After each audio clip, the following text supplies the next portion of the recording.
What percentage of your life would you say you know what you're doing?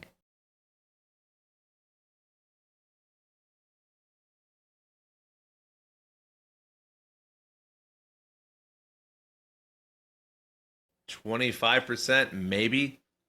Oh, you went a little lower than I thought you would go. I could go as high as 50% because I feel like I generally kind of know what I'm doing. I just have no idea how it's going to play out. I mean, every time I feel that I'm doing something correct or the right way, it ends up just going to crap. So I'm actually learning that the less you actually know about anything, the better. Oh, the answer to essentially everything in life is it depends. It's kind of like when your children come and ask you a question. Maybe. I don't know. Maybe. The more you know, the less you realize you know. Should we take just 5 seconds to say welcome back to the podcast? I thought about that, right? Like I thought about the idea of like, should I say something? So basically for anybody who maybe is interested or wonders what happened, my son Riley, who's 6, had to get a liver transplant. That's incredible. That is an incredible thing.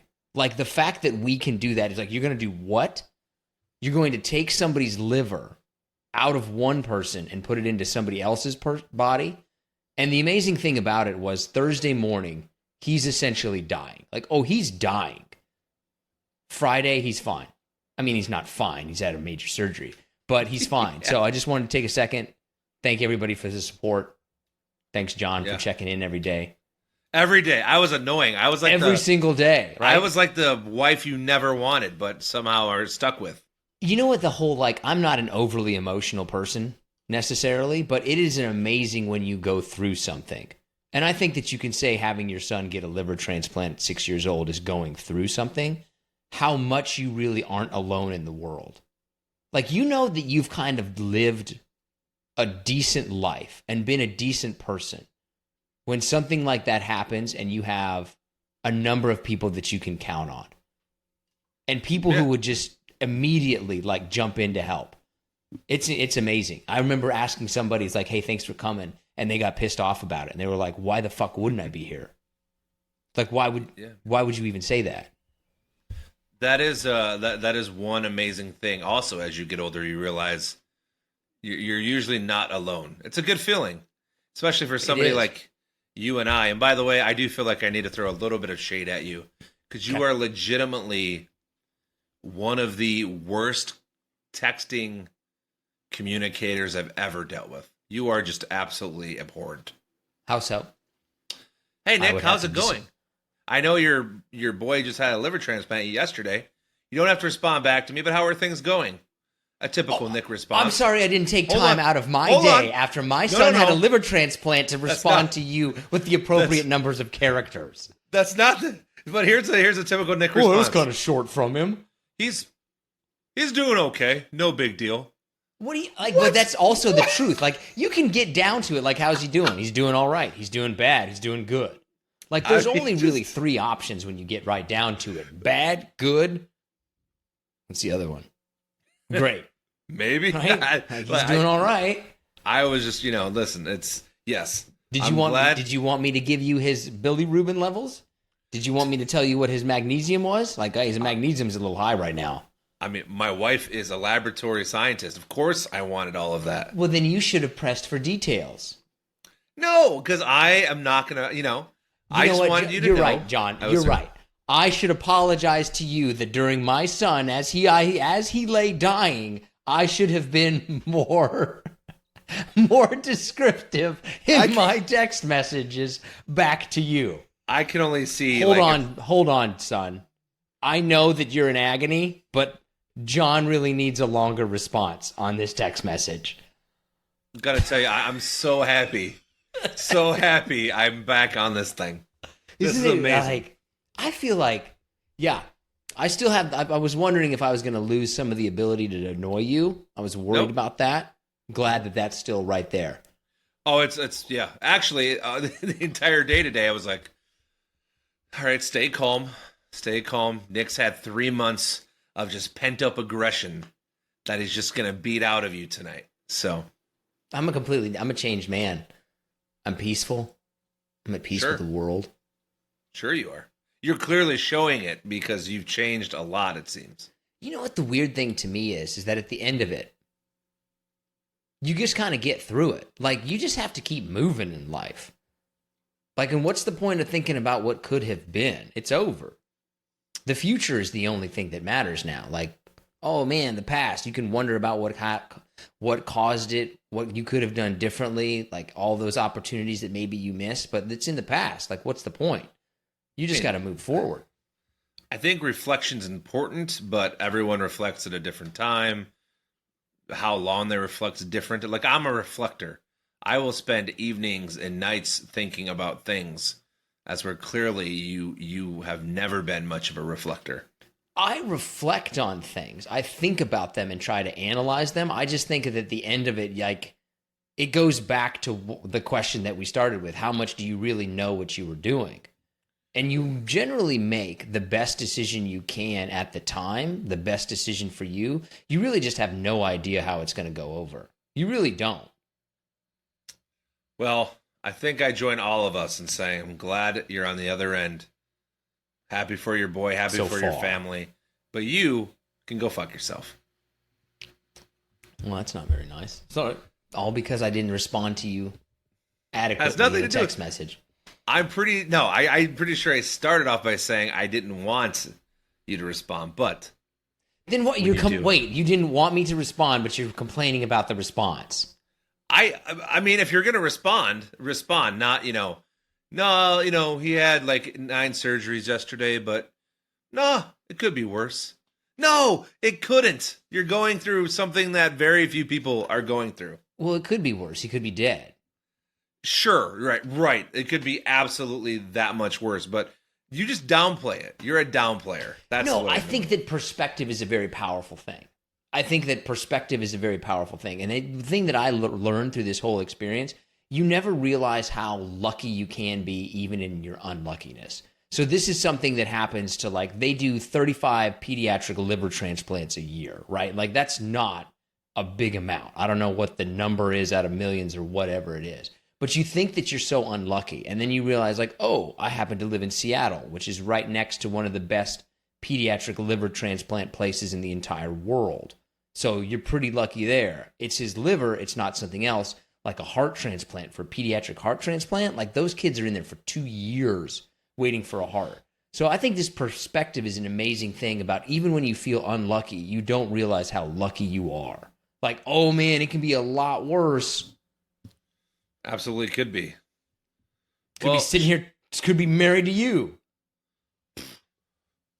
That would be have you ever thought about if we were married? Is there any hair gel left in Detroit? Oh my God. Can you believe this has only been a month? I got my hair cut a month ago tomorrow. I'm a little bit concerned because I used to have to get my hair cut like every 3 weeks, maybe every month. And it's now going on like 3 months, and I'm starting to slow down, and I know it's only a matter of time before it starts to go away. I mean, I'm not complaining because you're right. I could be the other way. I know plenty of people our age and my age that are, I mean, they don't got much up there, but God dang, you're right. Looks like I'm going to poke you like through the screen. I'm actually worried about getting injured. I think that people watching this are probably a little bit concerned if you lean forward that you're going to draw blood. I do. Here's something else she missed in the last 3 months. Well, I guess everyone else missed. I came across somebody that knows nature pretty well. You could say that they have a degree, a botany degree. They said there is no way in hell that I could outrun a bison. I'm glad that you finally came to the conclusion that everybody else came to 3 seconds after you said it. But here's the thing. He's wrong. Good. Whenever you are confronted with insurmountable evidence, the best thing to do is not to learn your lesson, not to use it as a growing moment, but to double down in your obstinance and continue to be stubborn about it and not learn anything. It's important. Yeah. Never admit wrongdoing. Yeah. Just double down. Nothing. We haven't changed. Where you think I was gonna submit? Admit wrongdoing and learn from it and grow as a person? No, I didn't. No, never. All right. Is it time? I know we've been a little. I don't know. I don't even remember how to do this that much. I actually wrote down a little like show. Like I listened to the last show that was published, other than the one you published in May. So I have a little bit of an idea. But yeah, I didn't even remember the freaking link to get on this thing. So I didn't even know we had to have one. I was like, oh yeah. I had to go buy a new mic from Costco, for God's sakes. Ooh, how much did you pay for it? I'm kidding. I didn't. Didn't go to Costco. Though I will say, I have gotten into the habit now of once a week having a Costco lunch. So, I would go to Costco in a heartbeat.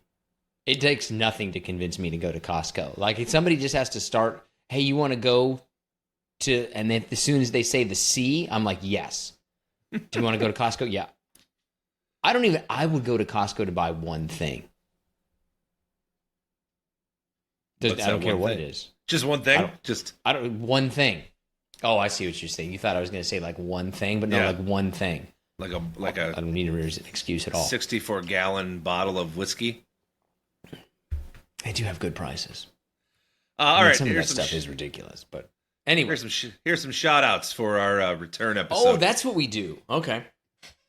Shout outs. All right, so let's see. We'll start off with Eric N. Daya Fatima, Charles Beatrice, and by the way, is that all one word? Eric N. Daya Fatima? Is that all one person, or is that Eric and Eric N? That's one name. It's just Eric N. You're not giving the last name. Okay. Well, there is no. It's just Eric N. on social media. But N probably stands for his last name, I'm assuming, correct? Yeah, Eric N. Oh, okay. Eric Nelson. There. Daya Fatima. Charles Beatrice. That's not a real person. There's no one named Charles Beatrice. That's sorry, Charles. Wait for this one. Beautiful babe. Beautiful babe 007. Oh, okay. That's probably not their real name. I would believe that's a social media handle, I have a feeling. I definitely pulled a couple of funny ones just to make people and you laugh. JD Vance poop emoji. Sure, that's his official account. Ali Marquez. Gabrielle Bortoletta. God, I forgot how you struggle to pronounce basic words. Jack Hanna's ghost. Is Jack Hanna dead? I don't know. Is he dead? I'm not really sure.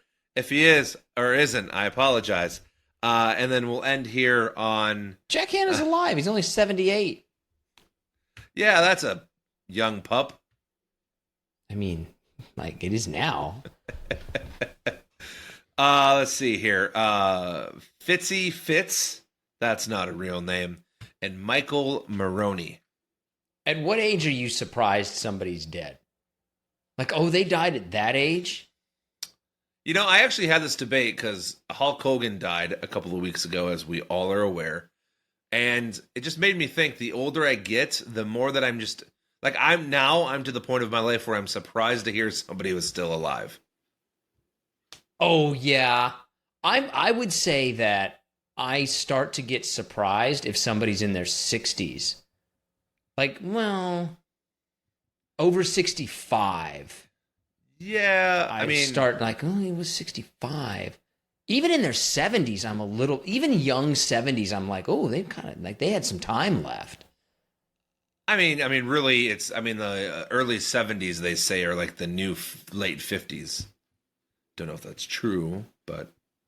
I love those things comparing to, like, what people look like now versus what they look like later. And you find these things that, like, the people who are in Cheers were the same age as you are, and they look like they're damn near 60. Like, I don't know what happened, but we are aging a lot better. Except for, I'm sorry, younger people. Younger people are not aging very well.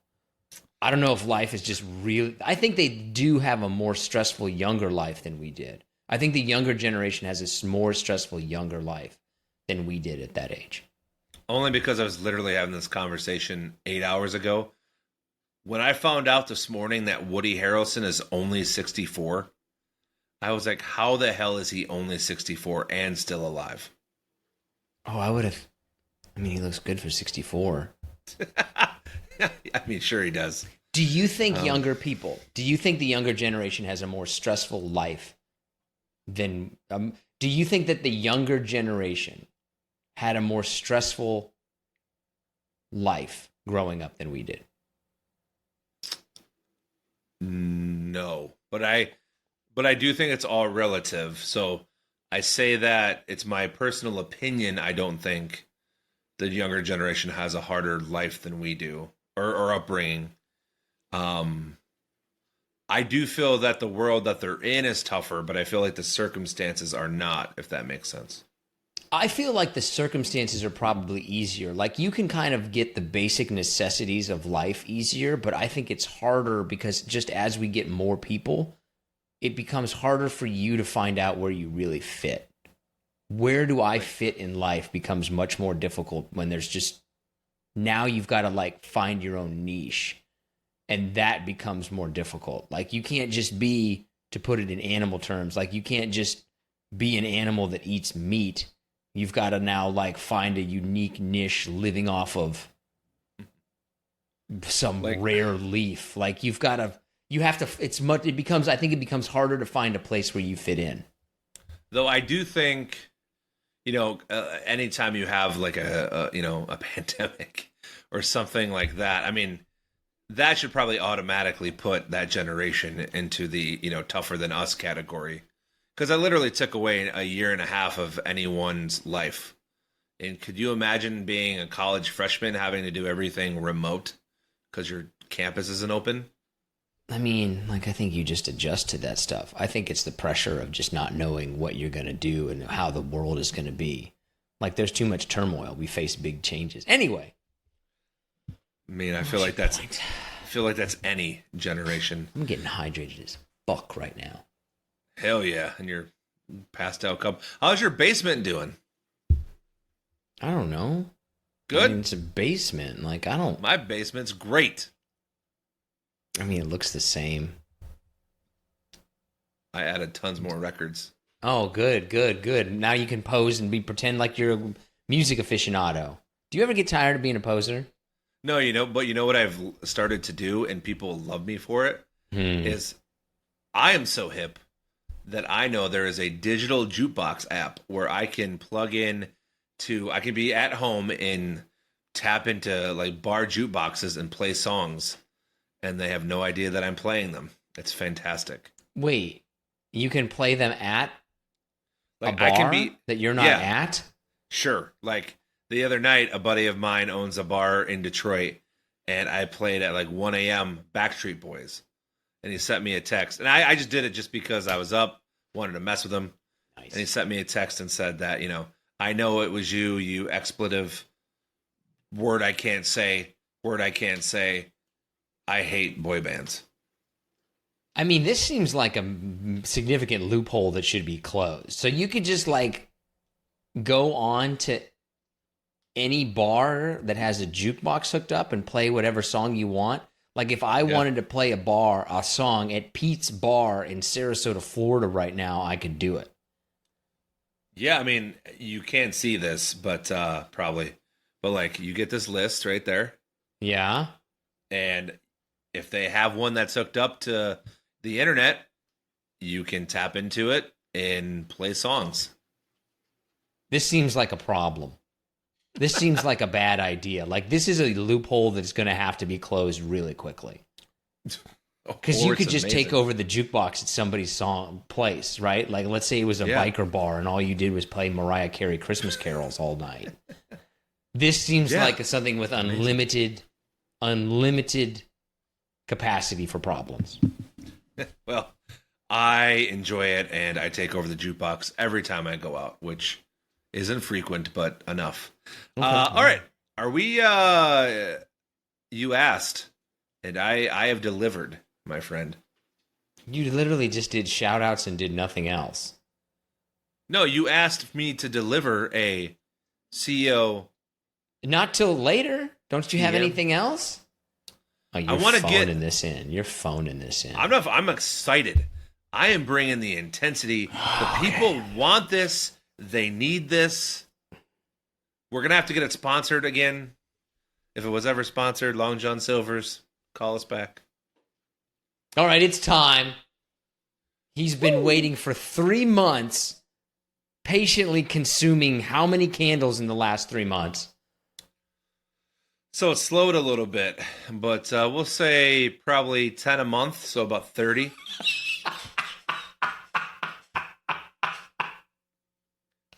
God, like, how do people not smell your house from the next door neighbors? I just don't understand that. Like, you're going through 10 candles a month. It's a fucking fire hazard. Your whole house is a fire hazard. I mean, I've started to. Well, I don't want to say I've started, but I primarily burn them. Like I start late at night, and then I just let them go in the morning. Good idea. My wife doesn't like it, but if a candle sets my house on fire, then so be it. It's meant to be. Okay. Oh, that's famous last words on that one. All right, so it's time. That's a decent horse. That's a good. The outlaw candle connoisseur rides again. You know what we need? We need one of those audio boards where it could just be like "Candle of the Month." Why would we do that when I can just do it myself? That's my only request. What kind of voice do you want me to impersonate when I introduce Candle of the Month? I can do anything.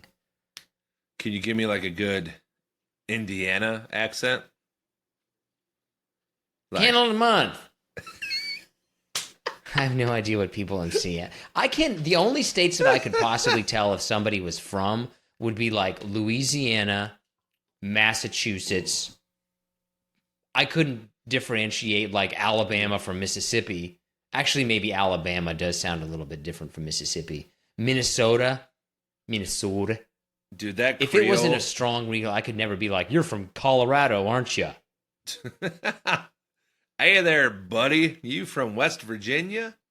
I couldn't. I could West Virginia accent. Okay, anyway. Anyways, Candle of the Month here. We are going to go with something as we head into the...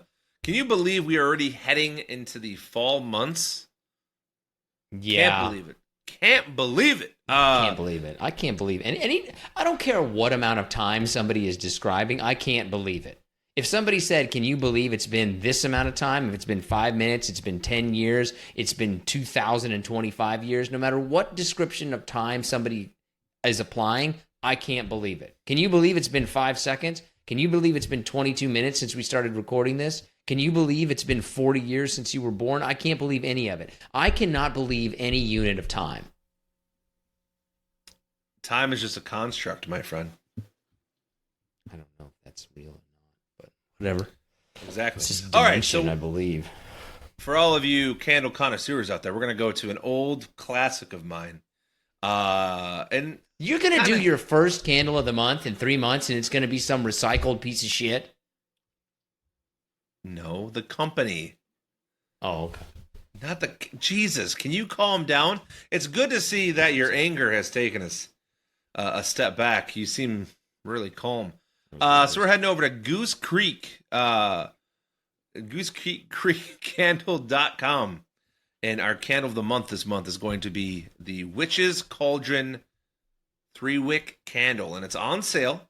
Should be on sale for a little while. They have... Actually, I really like a lot of their candles. So when you get over there, try a bunch of them. But I picked Witch's Cauldron for several reasons. It has a cool color. It's purple, black. Their art on their glass jars is pretty awesome too, by the way. This one you're going to get a mix of lavender, a little piney, little tree. It's just going to make you feel like you're walking, on a brisk night. On Halloween on a street, walking up to the houses, getting candy. And, it's good. It'll last you, it'll burn for about 24 hours, which I don't have it downstairs with me because I was unprepared. But I do think I'm going to start showing off my candle burning journal on the next month podcast that we do Candle of the Month. Wait a minute. You have a journal? It's about more candle burn. A journal. It's part of my journal, but I have a specific page to how long the candle burns if I like it. if 2-wick, 3-wick, blah blah blah. How many candles would you say are in this journal? Been doing it since last summer, so Oh. probably 65, maybe more, maybe I don't know. I'll show you next time. We'll show you what 3 episodes from now, whenever the first one in September is. Okay. I mean, how do you think that people would react if they see if like you pass on and they're going through your stuff and then they see this journal you have that has different candle burning times in it? Like, what do you think that your ancestors are going to think when they see this? Man, this was a refined human with a palate like Van Gogh's. You couldn't think of anybody, could you? I was gonna say Julius Caesar, but I'm like, he wasn't a refined person. I also don't really think that's the meaning of palate. Like, palate is generally like taste, like you have class. Yeah, that's what I mean, like classy. When people look at me, but that Van Gogh is just a painter. Like, I don't know if that necessarily. Listen, when people look at me, they think classy. They think there is a man who was put together from head to toe. How many wrestling action figures do you have? Oh my God, I have an update. I don't know if I want to share it on this podcast. Oh, what'd you get? Oh, no. It's not even what I have. It's about what's going to happen. Okay. You know what? I'm going to leave it. I'm going to tease it. You got to tune in next episode and we'll reveal it. Or I'll reveal it. Okay. All right. But it's big sell there. Huge. Is there any, since we've been gone, is there any major controversies in the Candle Connoisseur Forum? Any big candle controversies since we've been gone?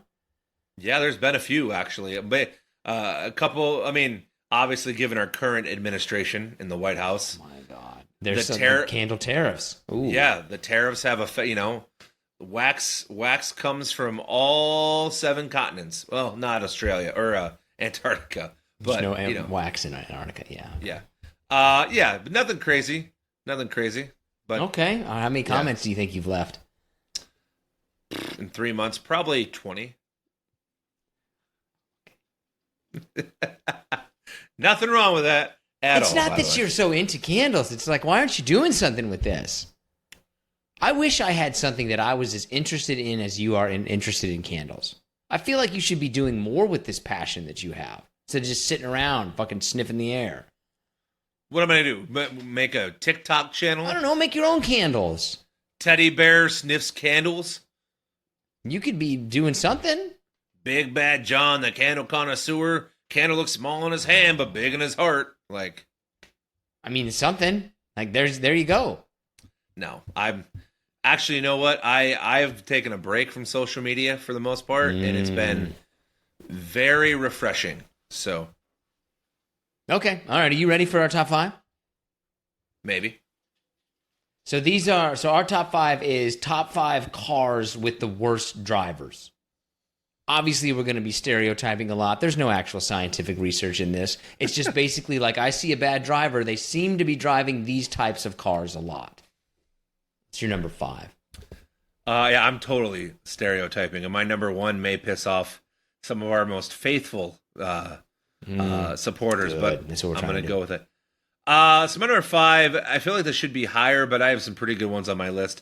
So my number 5 is going to be anyone who drives a really expensive sports car in an area where it should not be driven. And by that, I mean, like when you see a $500,000 Lamborghini rolling down my town streets. It's like, nobody should be driving that car in Metro Detroit.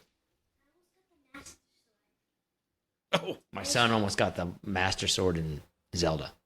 Which one? Tears of the Kingdom or Breath of the Wild? Yeah. I just need 4 more shrines. Okay. All right. Well, go get them. Oh. All right. Well, thanks for letting me know, man.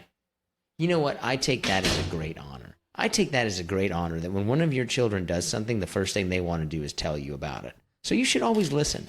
I don't care what it is. You should tell that kid that he needs to be better. He's really working on it. I mean, he's not a great Zelda player. Like he's been playing Smash Brothers for Super Smash, and he's been playing it a lot. And I picked it up in about a week, and just now I whip his ass. Don't ever test your father, son. Don't forget who your dad is. My number 5 is any Pontiac. If you see a Pontiac, there's a very good chance that person's a bad driver. Like you see somebody weaving in and out of traffic, like, oh, Pontiac driver. Any Pontiac is going to be a bad driver. My number 4 is anyone in a minivan. Oh, why a minivan? Minivan drivers are they're selfish. They don't pay attention. They're usually, they usually have too much going on inside the vehicle. Too much going on. They're too distracted. Yeah. I didn't put it on my list, but I could have gone like any Lincoln. A Lincoln or a Buick. That's going to be like, oh, watch out. You don't know when they're going to turn. You know they're not accelerating. Yep. My number 4 is BMWs, specifically the BMW cars. Nobody in a BMW is letting you in, and they are going to cut you off in a heartbeat. They sure are. Sure. Exactly. Everybody knows it. Everybody knows BMW drivers are kind of jerks. They're not even like that. They used to be a luxury car. They're like at the bottom of luxury now. It's a nice car. I would say that BMWs are at the top of the nice car list. Mercedes starts kind of being like, that's a luxury car. Yeah, for sure. What's your number 3? My number 3 are Amazon delivery trucks. Oh, yeah. You just know that they're going to stop in front of you, or they're going to take up the entire road, or they're going to turn without turning the turn signal on. Like, it's just annoying. I don't even get behind them. I do my best to try to go around them every time I see one of them. So I work remotely part of the week, and there is a FedEx guy in my neighborhood who has been here for several years, and he is a problem. He is a problem. I have seen him in multiple almost fights with other people. He once parked in like a narrow way where only one car could go and one car kind of had to pull over or back up or something. He once parked there and he was there for 45 minutes fighting with another delivery driver. That's that union luxury. They're still getting paid no matter what they're doing. He is a problem. He is a problem. That package is never getting to your door. It is never not going to be damaged. It is always blocking the road. He is a problem. Never. Gotta love unions. My number 3 is any kind of loud car. Like if you hear a loud car coming, you know that person's a bad driver. I'm not talking about this thing is tuned up for the raceway kind of I put some exhaust on it because I want to go fast.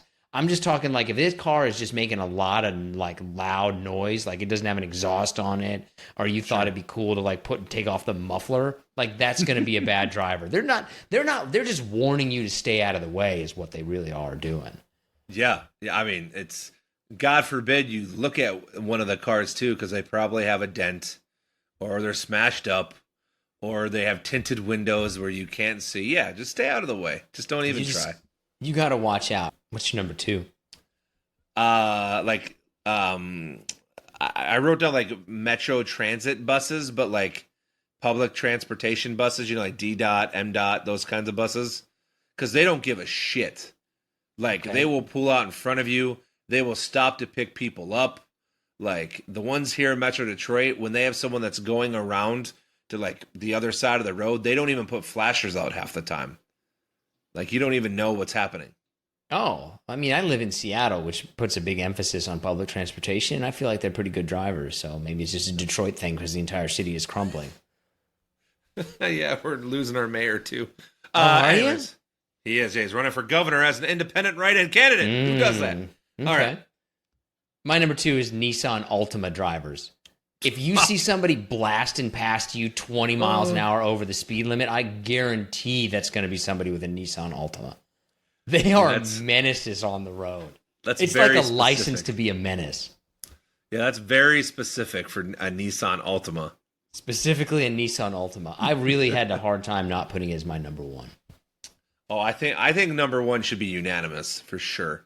Oh, okay. What's your number 1? My number 1 are drivers that drive F-150s or Chevy Silverado trucks. Ooh, I went big trucks, but I specifically went Ram truck drivers. Okay. Yeah, I didn't even put them on. I just, man, every single time, and I'm not going to rant, but I want to. It's the same kind of demographic of individual. Some old crusty white dude with a cigarette in his mouth and long white hair. And it's just like, I get you don't give a shit. I get it. But like, just because you drive a bigger vehicle than me does not give you the right to be an asshole. Oh, they are like if I guarantee, I would be willing to bet that if you check your rearview mirror, don't see anything, then you check your rearview mirror again, and there's suddenly a car right behind you, it's going to be a Dodge Ram. You know what I do now is, I go the speed limit, and I think I'm a very fair driver. But if I have somebody that comes right up from behind me as I'm stopped, and like I can't see their hood, like they're that close to my car, I will just sit there for 10 seconds, just waiting to see what's going to happen. Now, that's probably not the smartest thing to do, but I'm just over it. Like, I don't know. I don't know how drivers are in Seattle, but drivers, and everything's under construction here, by the way, which does not make people very happy. Everyone's crazy on the road, but F-150 and Silverado truck drivers are the worst. Oh, big trucks drivers, yeah. Yeah, they don't have a lot of consideration for other people. What's in your honor? Do you have anything in your honorable mention? I don't know if this one counts, but I put construction vehicles that go 5 miles an hour as they're moving from site to site. Frequent stops. I also have street sweepers because I still have no idea why the hell we have street sweepers. Because they're sweeping the street. You've obviously never paid attention to that. I actually complimented one time when I was working as a reporter, I complimented the guy who was the councilman for the area that I was living in about how good a job the street sweepers did because it looked fantastic. Get out and brush off your own street. We don't need to be paying thousands of dollars to have it done. I'm sorry. Things need maintenance, John. Like things need hair. Maintenance. The only two that I have would be like Buick and Lincoln drivers. Just because they're going slow. Anything if you're driving a big boat of a vehicle, like that ain't going to work out very well. And then I have a Toyota Prius. Accelerate. Go. I wrote down Chrysler 200 drivers. Oh, yeah. Chrysler's Dodge Challenger. Man, any kind of Dodge product, it's going to be a problem.